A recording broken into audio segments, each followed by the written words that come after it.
Welcome to the deep dive.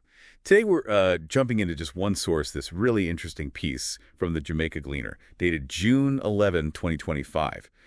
And our mission really is just to unpack what this article tells us about a pretty big tech company's recent move in carbon credits and, what it means for the country involved. Yeah, carbon markets can feel a bit abstract sometimes, can't they? Like numbers floating around. But this article gives us a really specific look at one transaction and, crucially, the impacts it's reporting on the ground. Exactly. And the big headline from this source, the thing that grabs you, is Apple. Yes, that Apple Inc. has bought carbon credits from Guyana. Okay, let's unpack this. So according to the Gleaner, Apple recently purchased, and this word seems important, retired 100,000 carbon credits from Guyana. That word retired is absolutely key, yeah. The article makes a point of it. When a credit is retired, it's basically gone, permanently removed from circulation. Like tearing up a movie ticket. Exactly like that. It means the emission reduction or the avoidance that the credit stands for has been claimed. Apple claimed it. So it can't be sold again or counted twice. That's the credit doing its job for the buyer. Right, okay. So maybe we should back up just a tiny bit. For anyone listening who isn't, swimming in carbon market details daily, what is a carbon credit, just based on how this article explains it? Okay, so the article describes it pretty clearly. It's a tradable certificate. That's the core idea. And each one represents the right to emit 1 metric ton of CO2, or, the equivalent in other greenhouse gases. And they don't just appear out of thin air. No. They get issued. The article mentions they're issued to projects, or in this case, like whole countries, that can show they've genuinely reduced or avoided emissions. And the example the source gives is protecting forests, keeping that carbon locked up in the trees. Okay, that makes sense. Which leads back to why a company like Apple would buy them. The source suggests it's about offsetting their own emissions, hitting those climate targets they've set. Precisely. Yeah. And this article really zeroes in on Guyana's specific situation here, how they fit into this market. It does. The Gleaner says Guyana got into this market, back in 2022? And they did something pretty noteworthy, according to this report. Yeah, they were the first country to get these specific credits called trees credits. They're issued by an outfit called the Architecture for Ready D Plus Transactions, ART for short. And the article actually calls this a global milestone. A global milestone? Why? What's the significance of that jurisdictional bit and these ART trees credits? Well, the interesting thing, and why the article probably flags it as a milestone, is that jurisdictional aspect. You see, a lot of the earlier carbon credits came from, say, one specific project protecting this particular forest or building that one wind farm. Okay. Jurisdictional means these credits are based on performance across a whole region, or like all of Guyana's forests in this case. Measuring and verifying emissions reductions at that kind of scale is much more complex. So ART developed this standard, trees, specifically for that country-level effort. Ah, I see. So Guyana being the first country to actually get credits issued under this standard for their national work on, preventing deforestation, REDD+, that was kind of a big deal for this type of carbon accounting. Okay, that clarifies why the source makes a point of it. Does the article mention the number of credits Guyana got initially? It does, yeah. It says 33.47 million trees credits. And that covered the period 2016 to 2020. These were all put on ART's public registry, serialized and everything. Making them available for companies like Apple to buy. Exactly. Available for both what they call the voluntary market, that's companies like Apple buying them for their own climate goals, and also compliance markets. So buyers who need credits because of regulations.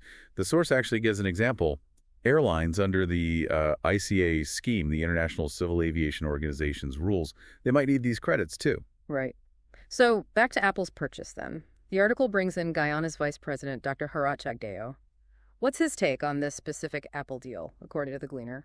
Well, he apparently acknowledged that the quantity, the 100,000 credits Apple bought, is actually small. That's the word used. But he really stresses that having a big company like Apple buy them brings great credibility. It sort of validates Guyana's credits on the world stage and boosts their profile. So it's maybe less about the volume of this one sale and more about the name involved, the signal it sends, according to the VP anyway. That seems to be the perspective presented in the article, yes. Okay. But is Apple the only big name buying these credits from Guyana? Does the source mention anyone else? Good question. No, the article's clear they aren't the only one. In fact, Apple is presented as the second major buyer the article discusses. The first one mentioned was Hess Corporation. Hess Corp, right.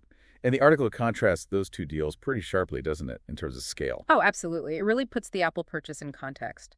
The Hess agreement, which the Gleaner says was made back in 2022, that was for Hess to buy 37.5 million credits over 10 years.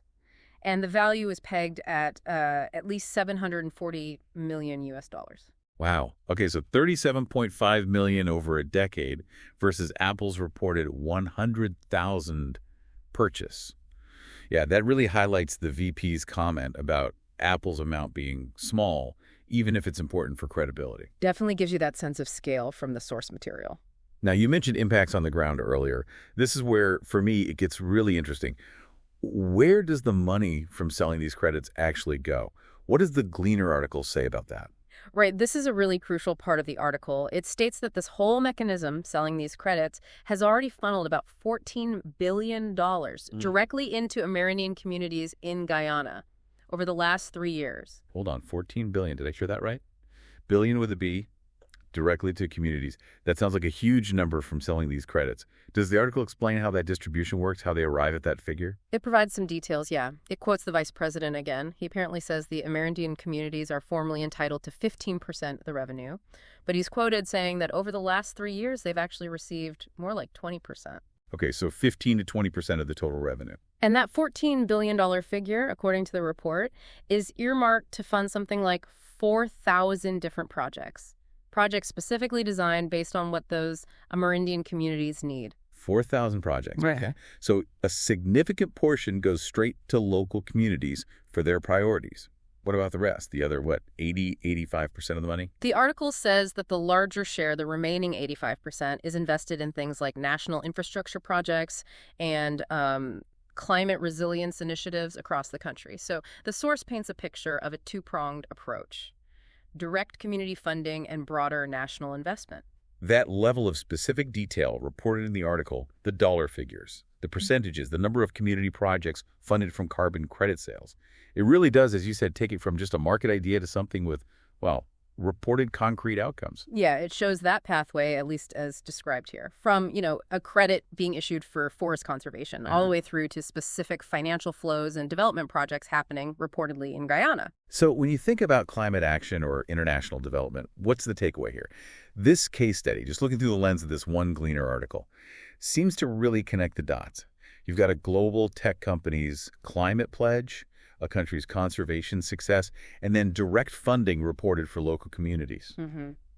It highlights all those layers involved, doesn't it, based on the source. You've got the standard setters like Ibarity, the national government enabling this, the big companies buying the credits, and then this very specific breakdown of where the money is supposed to be going both nationally and significantly to those communities. Okay, so let's quickly recap what we've pulled from this Jamaica Gleaner article today. We saw Apple's purchase of 100,000 carbon credits from Guyana, a deal Guyana's VP sees as a credibility booster, even if it's smaller than the earlier Hess deal mentioned.